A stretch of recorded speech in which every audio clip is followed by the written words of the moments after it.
apa itu daripada perlindungan? Ada yang tahu? Apa itu istilah perlindungan?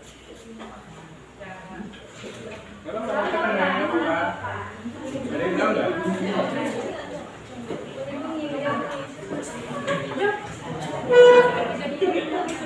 Mau searching nggak apa-apa boleh coba. Ada yang jawab.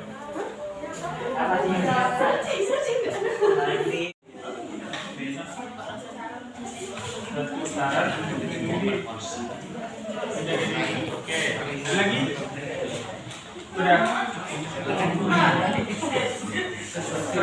Perlindungan itu adalah upaya preventif di mana tujuan daripada perlindungan itu untuk melindungi diri, melindungi data pribadi, melindungi informasi, dan melindungi hal-hal yang sifatnya rahasia. Kalau kepada kalimat selanjutnya ada yang tahu apa itu data pribadi? Tahu? Iya, itu contohnya. Apa pengertiannya? Data pribadi itu apa? Ada yang tahu?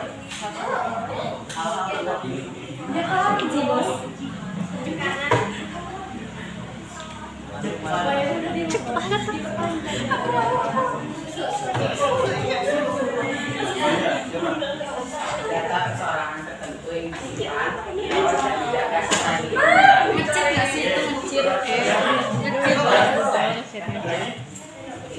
Ngecit.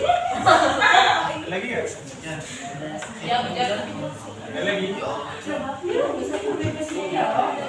Gak apa-apa, angkat tangan aja. Kita semua belajar.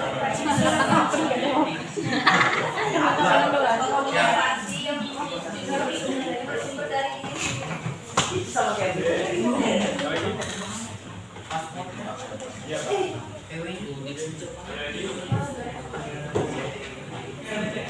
Sudah. Data pribadi itu, benar kata yang siapa namanya?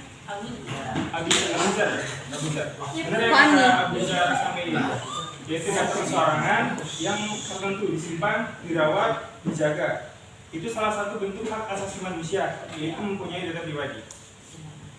Kerahasiaannya itu dilindungi dan tidak boleh ada satu orang pun yang tahu data pribadi tersebut. Ada yang tahu contoh-contoh data pribadi? Ada yang tahu? Oke, apa lagi? Oke, apa? Password Google. Oke, Password wifi. apa?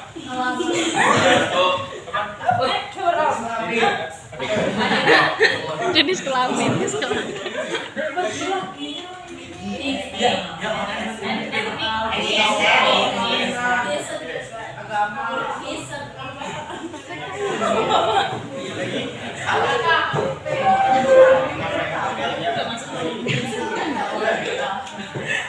Tahu nggak kenapa data pribadi itu tidak boleh satupun ada yang tahu? Tahu nggak kenapa? Karena pribadi. Bisa dipersalahgunakan. Oke, apa lagi? Ada yang tahu? Memastikan bahwa privasi individu tetap terlindungi. Oke, apa lagi? Apa lagi? Searching itu. Apa lagi?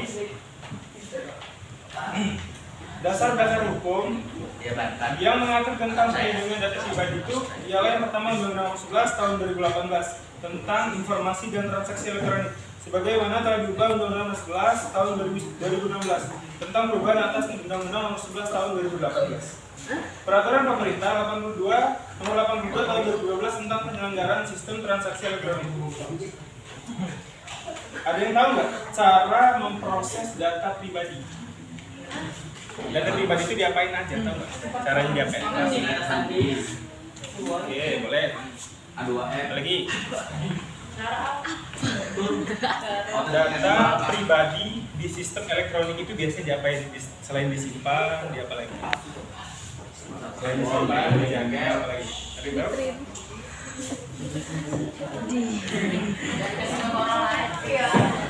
Dimakan. Dicek.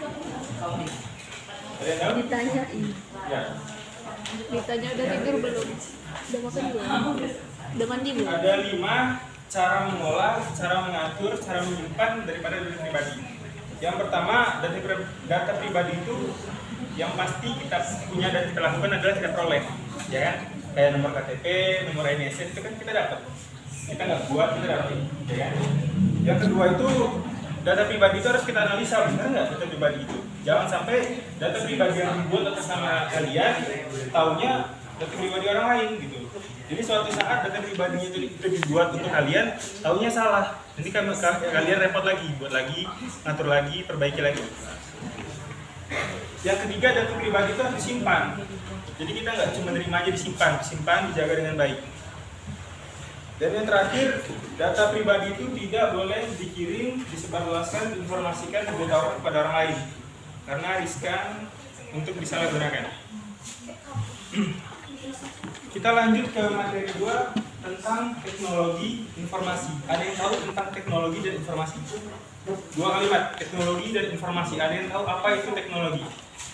Ada yang tahu? Iya, ada 2 kalimat. Teknologi, informasi. Poinnya adalah teknologi dan informasi. Ada yang tahu?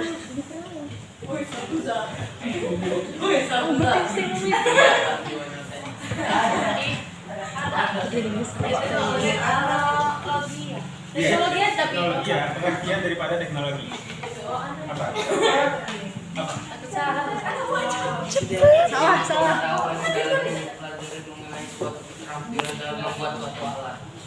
Oke, boleh. Lagi. Segala hal yang berkaitan dengan proses penggunaan sebagai alat manipulasi dan pengelolaan informasi. Oke, boleh. Lagi. Informasi dong. Apa? Informasi dong. Juga umum untuk teknologi apapun yang membantu manusia dalam membuat, mengubah, menyimpan, mengomunikasikan, dan atau mengendalikan informasi. Informasi dong. Informasi. Iya, informasi apa? Data yang diperoleh. Boleh. Lagi. Boleh.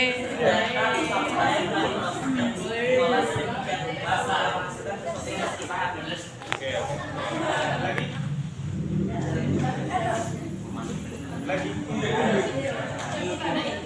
Teknologi itu adalah segala sesuatu yang kita usahakan, kita upayakan, kita buat untuk memudahkan, untuk meringankan, untuk membantu segala sesuatu pekerjaan manusia. Oke, paham ya? Kalau informasi adalah segala sesuatu bentuk yang kita dapatkan, entah itu tentang kayak tadi data pribadi, entah itu informasi tentang pengetahuan, pengalaman, dan lain-lain. Itu adalah bentuk daripada informasi. Kalau saya tanya pengertian daripada teknologi informasi, ada yang tahu? Teknologi informasi. Jadi nggak cuma teknologi atau informasi, tapi teknologi informasi. Ada yang tahu? Iya, pengertian daripada teknologi informasi.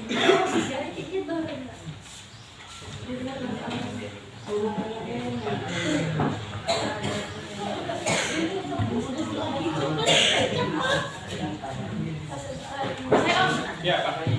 Informasi dan komunikasi adalah apa? Jawab, Pak. Aduh. Apa? Sis. Tadi. Bro. Sabar, bro. Terjadi untuk memproses dan menyampaikan informasi. Oke, boleh. Pak. Teknologi menggabungkan komputasi atau komunikasi kecepatan tinggi membuat data, suara, dan video. Oke, lagi. Chat GPT.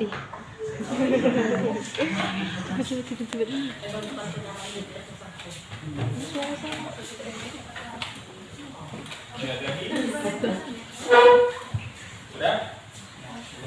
Teknologi informasi itu adalah setiap peralatan, setiap sistem, setiap subsistem yang dimana saling berhubungan, saling berkaitan. Digunakan untuk mengakuisisi, menyimpan, memanipulasi, memanajemen pergerakan, kontrol, dan tampilan. Ada yang tahu tujuan dibuat, digunakan daripada teknologi informasi itu apa? Tujuan daripada adanya teknologi informasi, tujuannya. Ada yang tahu? Tujuan daripada teknologi informasi. Oke. Oke, boleh. Pak. Iya, Pak. Membantu manusia dalam mengerjakan masalah, kreativitas dan meningkatkan efektivitas dan efisiensi dalam melakukan pekerjaan. informasi menunjuk pada pimpinan anggota dan perangkat elektronik lainnya untuk mengumpulkan, menyimpan, mengorganisir, menganalisasi, mendistribusikan informasi. Oke, Bapak lagi. Kenapa kan? Dari ini. Nah. Oke. Lagi? Nggak ada? Tujuan dan fungsi daripada teknologi informasi itu ialah yang pertama untuk menangkap atau menyimpan informasi.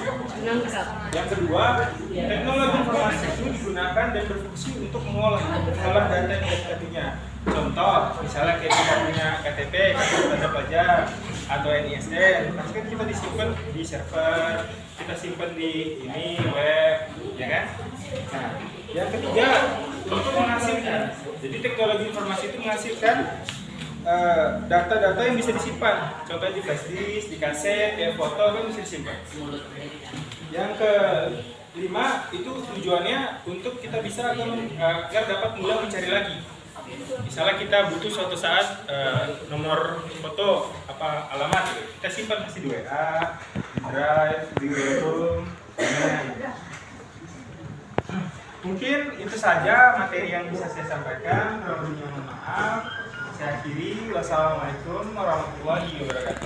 Waalaikumsalam warahmatullahi wabarakatuh. Nama Mbak Putri Aprilian Pratimi dan Mbak satunya namanya Dewi Maharani. Ada yang ingin tanyakan? Masuk ke materi UU ITE. Siapa yang tahu itu UU ITE? Tunjuk tangan. Tunjuk tangan. UU ITE. Apa itu Undang-Undang Informasi Transaksi Elektronik? Ya itu menjawab dulu gitu. Coba, kan ada makna itu kan ada banyak. Ini ya penjelasannya. Beda-beda. Setiap orang kan bisa menjelaskan secara berbeda. Pendapat aja pendapat. Ayo, Pak. Panjangannya tadi. Peraturan hukum yang mengatur aspek informasi dan transaksi yang dilakukan secara elektronik. Ada lagi? Mengatur perlindungan yang menggunakan Ya, apa lagi? Oke, Pak. UU ITE adalah singkatan dari Undang-Undang Informasi. Oh, udah ya? Apa lagi?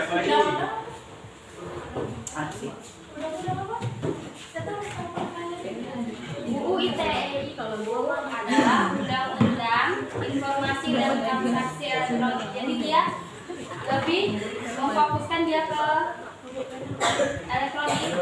Ini. Terus, nih ya, ini duitnya gede nih.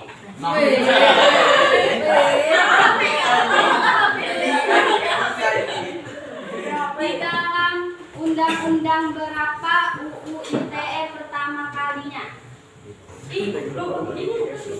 Tahun? Enggak. Undang-Undang Nomor 11 Tahun 2008. Iya. Iya, Put. Terus dia mengalami revisinya tahun 2016. saya enggak. Iya. Undang-Undang Nomor 19 Tahun UU 11 tahun 2008 dan kemudian mengalami revisi dengan UU 19 tahun 2016. Ya. Bisa nggak? Nggak bisa.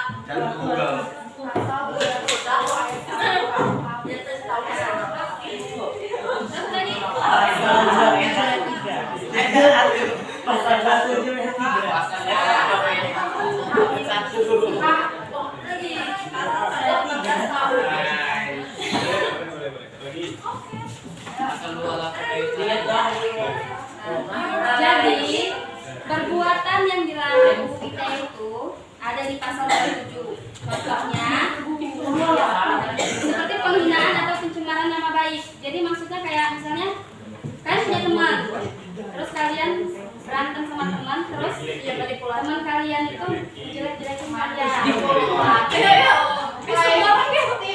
Terus ada pasal 28 yaitu menyebarkan informasi palsu atau menyesatkan dengan sengaja tanpa izin yang dapat menyebabkan kerugian bagi konsumen dalam transaksi elektronik. Terus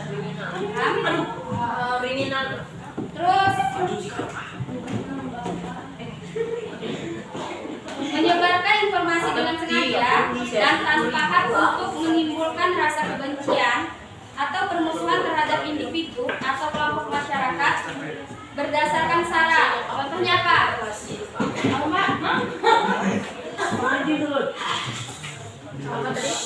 Menyebarkan informasi dengan sengaja atau tanpa hak untuk menimbulkan rasa kebencian itu berdasarkan sara. Nih, Mbak kasih contohnya, dia menyebarkan video asusila. Maksudnya kayak gimana? Menyebarkan video asusila. Ngancam terus. Jawab. Orang badan tahu ya. Cyberbullying.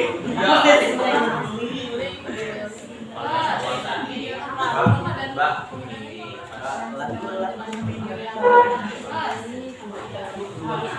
Itu tuh yang main HP. Maksud dari menyebarkan video asusila itu apa? Apa, Beb? Beb, Dari itu aja otak orangnya. jelas loh. Video asusila. Menyebarkan nama baik, menyebarkan aib. Asusila tuh. Asusila. Lagi? Menyebarkan nama baik, menyebarkan aib. Tuh. Misalnya ada video asusila gitu ya. Tapi orang yang cuma sendiri yang nyebarin terus yang nyebarin. Atau ada orang yang sengaja nyebarin video ini atau menjual. Kalau pelaku menyebarkan video asusila seseorang, itu bisa melanggar kesusilaan di dalam pasal 27 ayat 1 UU ITE. Terus dendanya berapa kira-kira? Terus di penjara berapa lama dan dendanya berapa? 5 miliar. 1 miliar. 1 miliar. Angkat tangan, angkat tangan. Denda penjaranya? Kurungan penjaranya berapa lama? 6 tahun. 7 tahun. 6 tahun. Oke. Pinter-pinter ya.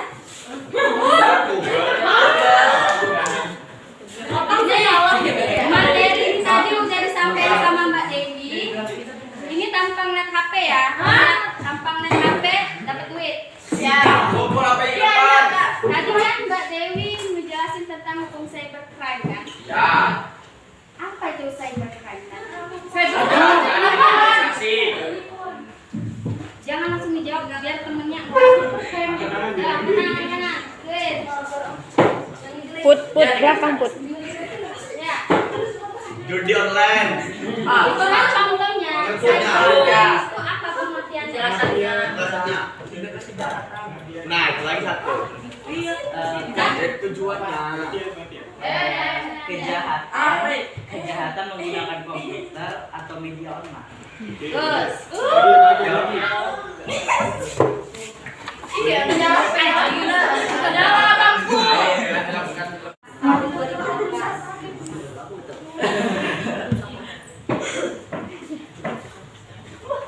Terus apa sih manfaat dan tujuan Undang-Undang Informasi dan Teknologi Elektronik? Coba deh yang di belakang. Yang biasanya yang diam-diam tuh pintar, cuma Yang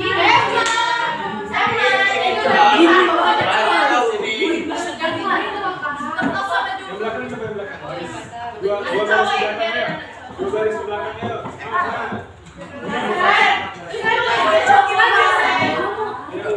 manfaatnya.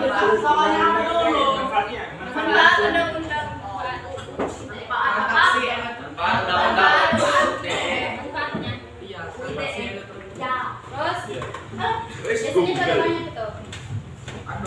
Aduh. Mie ayam. Itu kan manfaat kan? Ya, manfaat atau tujuan lah, serah. Ya iya, memberikan keamanan dan masyarakat. Cuma kalau ini dimaksud terus jawarin tadi. Faktor pendorong ekonomi di Indonesia. Menjaga keamanan transaksi loh. Melindungi pengguna dan Oke, boleh pada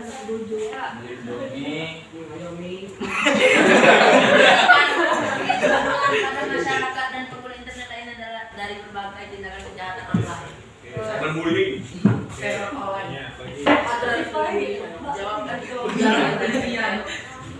Kira-kira UU ITE itu ada perbuatan yang dilarang nggak? Ada. Contohnya? Cyberbullying.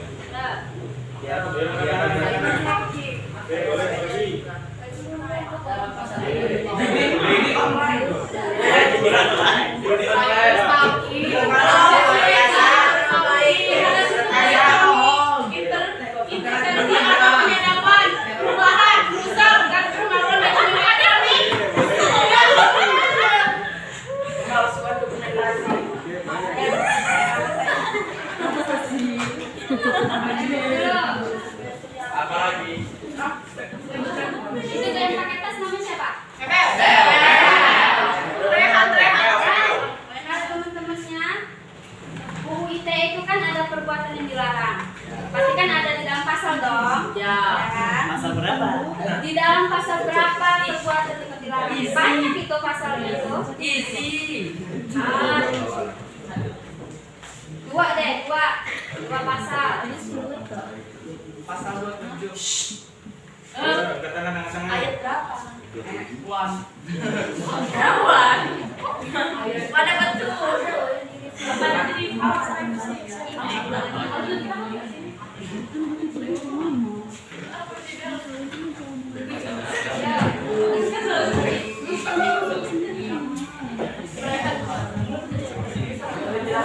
Put. Itu dulu kita tunggu dulu. Siapa namanya tadi?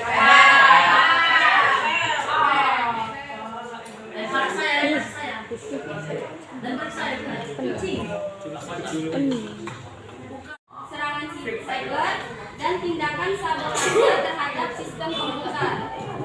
Terus UU ITE juga mengatur tentang kejahatan seperti pencurian identitas, pencurian data, penipuan online dan penyebaran konten ilegal dunia maya. Waalaikumsalam warahmatullahi wabarakatuh. Di sini Mbak mau nambah materi sedikit.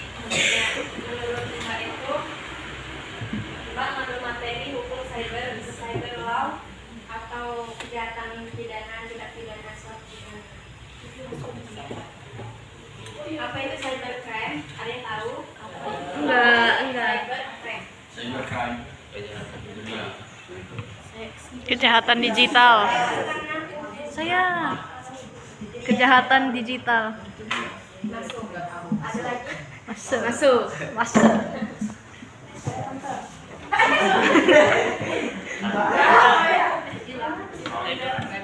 Yang berkaitan dengan komputer maupun perangkat luar. Ada lagi? Jadi kejahatan cyber itu adalah suatu tindak kejahatan yang berkaitan dengan komputer maupun perangkat jaringan. Biasanya kejahatan ini dilakukan secara offline. Bagaimana sih cara menganalisis kejahatan cyber? Ada yang tahu? Menjaga data pribadi. Enggak usah mebak. Meminimalisir.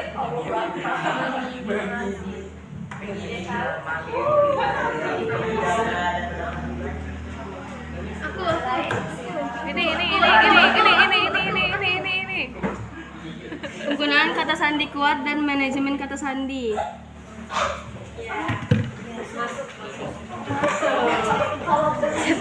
Ini mas. Sekali lagi. Kita jaga. Meminimalisir kejahatan cyber itu dengan jangan gunakan software, jangan mudah percaya dan selalu waspada, jangan bagikan data informasi pribadi, dan jangan gunakan kata sandi untuk semua akun.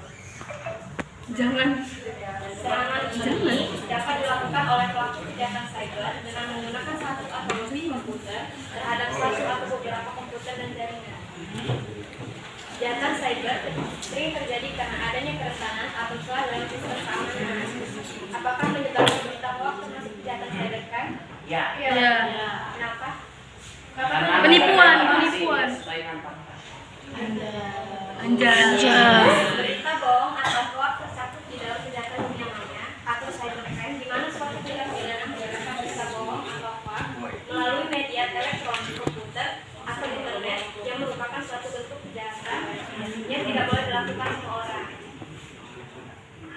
Langkah-langkah yang dapat dilakukan untuk mengidentifikasi berita hoax ada yang tahu? Langkah-langkah untuk mencari website. Kebenaran website tersebut. terus ada lagi? Membaca narasumber nggak sih? Ada lagi? Masa jangan ini, jangan apa sih? Nah, di sini ada Jangan terpengaruh judul. periksa sumber informasi. Jadi jangan didapatkan Gaya sudah penulisan pagi ya. dan bahasa. Aduh ada Ketika orang berbicara dengan kita. Dan yang Semoga ketiga, dapat iPhone. verifikasi Amin. fakta dengan sumber terpercaya. videonya. Yang tidak terpercaya, misalkan teman ngomong ke kamu, tapi kamu lupa kebenarannya, jangan terlalu percaya. Perhatikan tanggal publikasinya. Yang kelima, gunakan akun media sosial dengan bijak. Ini yang sering buat akun nggak jelas bisa bersih. Dia.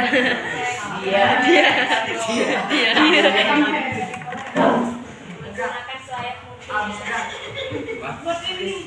Dan yang keenam, cek kredibilitas penulis atau sendiri.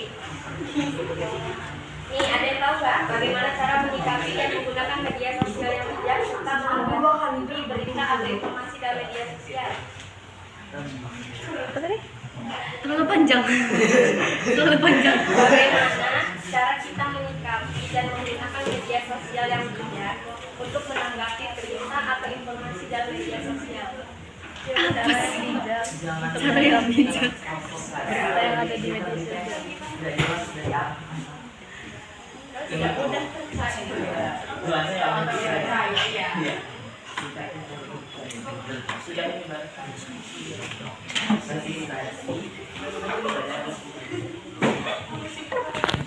Juga lama-lama. kita harus menyikapi dalam menggunakan media sosial yang bijak itu bijak memanfaatkan media sosial, menjunjung tinggi etika dalam berkomunikasi, selektif dalam menyebarkan informasi, tidak menyebarkan rahasia pribadi ke ranah publik, bijak dalam mengatur waktu, jangan lupakan hak cipta, dan hati-hati menyebarkan data pribadi. Contohnya nih, contoh cyber ya, kayak pembobolan data, pembobolan akun. Kalian memasukkan akun kalian ke teman kalian. Nih, yang perempuan masukkan akun kalian ke laki-laki. Terus yang laki-laki membobol data kalian. Itu sama saja kayak kejahatan cyber. Kerjaan ini. Oh iya. Ada 4 jenis kejahatan cyber. Yang satu, Kerjaan kameramen nih. phishing. Apa itu? Hah? Penipuan Lagi ya? Satu aja pengertian. Satu aja lebih ya. Pengertian daripada penipuan atau phishing. Ada yang tahu? penipuan Fishing. Ada dua. Mancing. Iya. Fishing. Mancing. Mancing. Mancing. Jawab Ki, mancing gitu. Jawab. Itu fisik.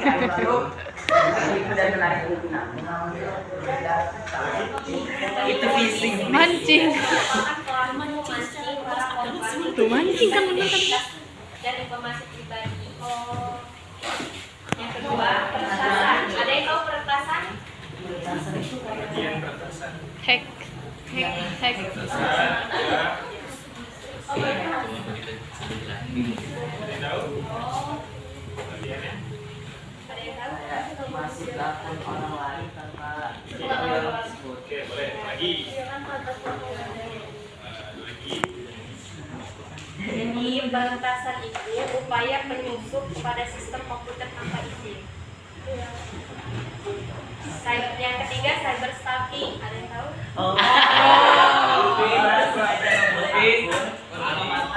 Ini nih. Oke, lagi. Install pakai akun first.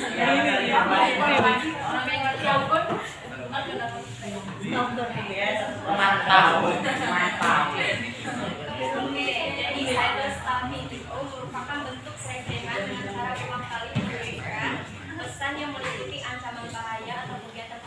Jaki banget sih itu, jaki banget. Pelaku. Jaki yang terakhir 4 cyber Ini bullying. pelaku ini. Pelaku. Menindas, kegiatan menindas secara online.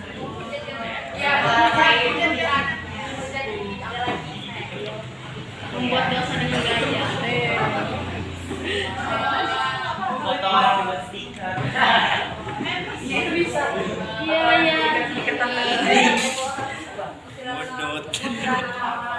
Nggak tahu. Jadi cyberbullying ini merupakan perilaku yang disengaja untuk menyakiti orang lain secara online. Kita masuk ke materi berikutnya. Materi revolusi industri 5.0. Revolusi industri adalah era kolaborasi manusia dan teknologi dalam produksi. Ada yang tahu? Ada yang tahu apa itu revolusi? Tahu nggak? Revolusi kata intinya perubahan. Apa perubahan? Ada yang tahu? Revolusi adalah perubahan. Apa itu perubahan? Ada yang tahu? Berubah.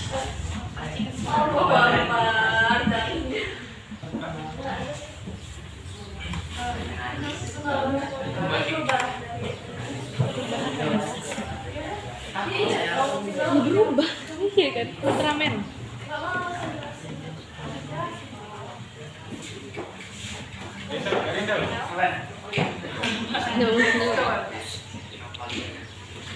Ada yang tahu?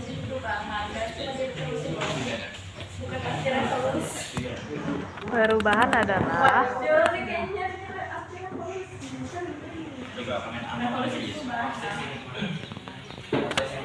gerakan massa.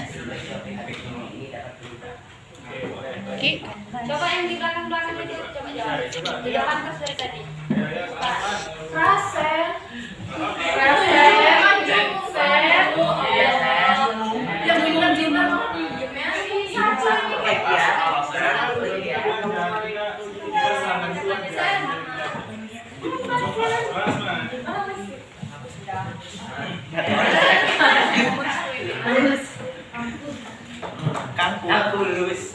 Jadi revolusi industri 4.0 ini adalah babak baru perkembangan peradaban dunia, tapi bukan era 4.0 yang sudah selesai.